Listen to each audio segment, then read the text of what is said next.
Sa iba pang balita, ibinasura ng Pilipinas ang panukala ng China na conditional dialogue kaugnay ng pinag-aagawang teritoryo sa West Philippine Sea. Sinabi ni Foreign Affairs Secretary Perfecto Yasay, inayawan niya ang alok ng Beijing na bilateral negotiation na labas sa desisyong inilabas ng Permanent Court of Arbitration. Naganap ito nang magkita sina Yasay at Chinese Foreign Minister Wang Yi sa sideline ng Asia-Europe meeting na ginanap sa Mongolia.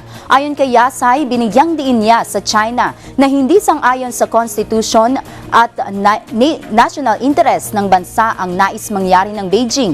Inihayag ng DFA chief na prioridad ngayon ng bansa ang negosasyon para makabalik ang mga mangingisdang Pinoy sa Scarborough Shoal habang ang implementasyon ng iba pang desisyon ng arbitral tribunal ay isa-isang tatalakayin. Una nang sinabi ng China na hindi nito tatanggapin ang desisyon ng tribunal, bagamat bukas daw ang Beijing sa negosasyon kung ang pagbabatayan ay ang historical facts na siya ring basihan ng China sa pag-angkin nito sa halos buong South China Sea.